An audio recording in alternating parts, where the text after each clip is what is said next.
How's it going, everyone? Mike the Warhost here, and today we're going to be talking about one of the more contentious rules in the game that has been getting a lot of hate recently that seems to be largely unwarranted in my opinion. Specifically, we're going to be talking about piercing -4 and why it's not the game-breaking terror that people think it is at first glance. For those of you who are rather new to the game, a quick primer on piercing overall and why this rule gets under people's skin. The piercing value on a weapon, assuming either the shoot or strike action is successful, will negatively affect the grit value of a target. For example, Bobby the Bandit Gunman here is taking a shot at Dixon the Deputized Gunslinger with his rifle, which has a piercing value of -1. The shot hits, so the Gunslinger will be making a grit check with a grit of 3 rather than 4 due to the piercing value of the Bandit Gunman's rifle. Pretty straightforward, right? Set a new rule to the mix. Bobby the Bandit Gunman here is now shooting at Fido the K9 Gundog with his rifle, which still has a piercing value of -1. But Fido has the durable special rule, which reduces the piercing value by 1. So Bobby the Bandit's rifle shot has an effective piercing value of 0, meaning Fido's grit check will be made at its base grit of 5. Still following? Good, let's keep going. Bobby the Bandit Gunman is now shooting at Dixon the Deputized Gunslinger again with his rifle, but now there's some terrain in the way. Since Bobby is trying to shoot through these trees here, Dixon will be getting an additional +1 to his grit, so that -1 piercing is negated. Every piece of terrain between Bobby and Dixon will give Dixon an additional +1 to his grit when the time comes to see if Bobby's shot was enough to take him down. On top of that, if Dixon was also hunkered, that would add an extra +1 to his grit, making him an even more difficult target to wound.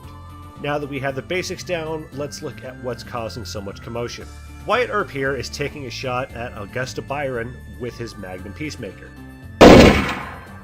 Countess Byron has both the Tough and Creation special rules. Tough allows the target unit to re-roll a failed grit check, and Creation, among other things not related to this discussion, will reduce the piercing value of incoming attacks by 1. So her grit of 7 should only be reduced down to 3, right?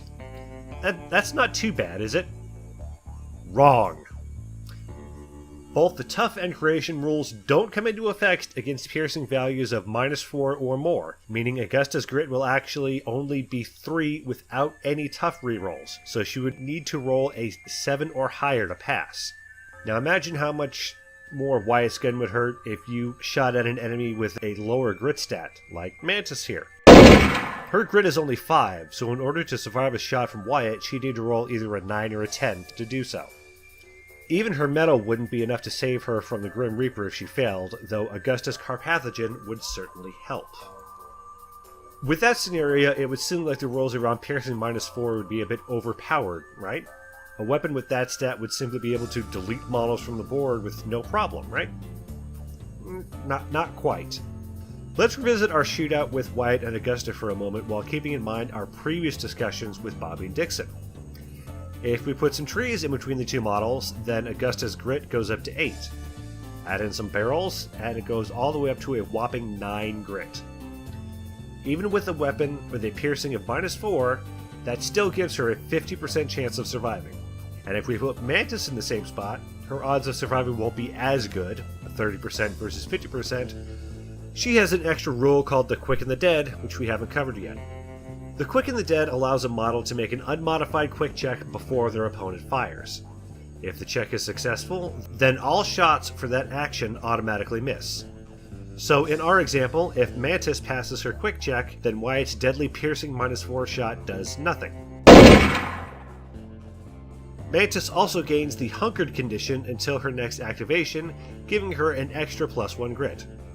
Now if Wyatt has 2 more action points and hasn't hit his limit yet, then he can simply shoot again, though the odds of survival will be slightly more in Mantis' favor. Another option Mantis has in this scenario is the Veteran Instincts rule. Once Wyatt decides to take his shot, Mantis can spend 2 fortune points to immediately gain the On the Lookout condition and fire at Wyatt first. In this example, it may not be that effective as her Man Reaper Carbine only has a piercing of -2, but it could be enough to force Wyatt to use metal and make him a bit more vulnerable to other attacks until the end of his next activation. Terrain layout and model placement are crucial to surviving piercing -4 weapons. While a lot of rules are negated by this, There are mitigating factors that make it less terrifying. One additional mitigating factor that hasn't come up yet is one that I feel tends to get overlooked by newer players. Hands units. Let's go back to our showdown between Wyatt and Augusta and zoom out a bit. After Wyatt's piercing -4 shot fails to take down Augusta, we see a unit of 5 Raider gunmen led by our favorite outlaw's brother, Ricky the Raider. While Wyatt has been distracted by trying to take down the Countess, they've snuck up behind our erstwhile Overmarshal in an attempt to take him out once and for all. The Raider gunmen pull out their revolvers, spend the additional action point to use Revolver Fan, and shoot Wyatt in the back. Wyatt comes with a durable special rule, reducing the piercing of the Raider shots from -2 to -1, so it's not as scary. Now, while Wyatt does have the Quicken the Dead, that rule does not come without restrictions. Not only can it only be used once per turn, he can only use it against the shots coming from a single model. Since he has 10 shots coming at him, he can only use the Quicken the Dead to ignore 2 out of these 10. While he will gain Hunkered if he passes his quick check, that will effectively be cancelled out by the remaining -1 piercing on the revolvers carried by the gunman. That leaves Wyatt to deal with potentially 8 grit checks to make, should all of the shots hit. With a grit of 6, Wyatt has a 60% chance of passing the individual grit checks needed to survive. He also has 4 fortune to use for rerolls along with metal. Assuming all 8 Revolver Fan shots hit, Wyatt might survive the barrage, but he'll be a sitting duck for anyone else who comes along until his next activation when he gets his fortune back. Hands are an effective way to deal with the titans on the battlefield with piercing -4 weapons. While a single shot from one of these guns will potentially be enough to take down even the toughest of faces, a full unit of hands will be able to shrug it off simply due to the sheer number of models in the unit. Get a unit of hands close enough and use the volume of fire to either remove or severely weaken an enemy unit and negate their benefits on the table entirely. It may take a bit of work, but hands units will more than make up for it with their ability to deliver a large number of shots that can't be easily ignored. Another factor to consider is the simple fact that there aren't a lot of units in the game that have access to piercing -4 to begin with. There are a total of 28 units in the entire game that have access to piercing -4 attacks, with 20 of those 28 being melee weapons. The few units that come with ranged piercing -4 weapons are also rather expensive, since the majority of the units with these weapons are either bosses or support options. Only 9 units out of the total 28 are faces. If these weapons were more prevalent, then a case could be made for toning it down.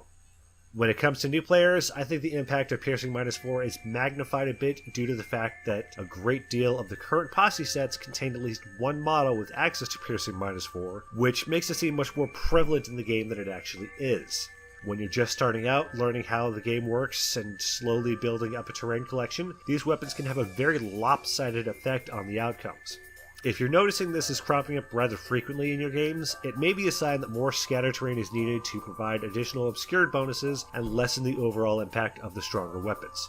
Over the years, I've noticed a tendency for game discussions to only consider units in a vacuum without taking into consideration the various in-game effects that play a major factor in the effectiveness of a particular unit or weapon. In a game like Wild West Exodus, where things like terrain and elevation play a much bigger part in the flow of the game, this lessens the overall effect of theory crafting. And since it's practically impossible to factor in things like this into a discussion in any really quantifiable manner, jumping to conclusions about a particular item in the game doesn't really help very much. Piercing -4 definitely fits into this scenario. Is it powerful? Yes. Can it be countered? Yes. Is it overpowered? No. Should it be nerfed? No. Alright, that's going to do it for me today, guys. Take care, and I will see you all next time.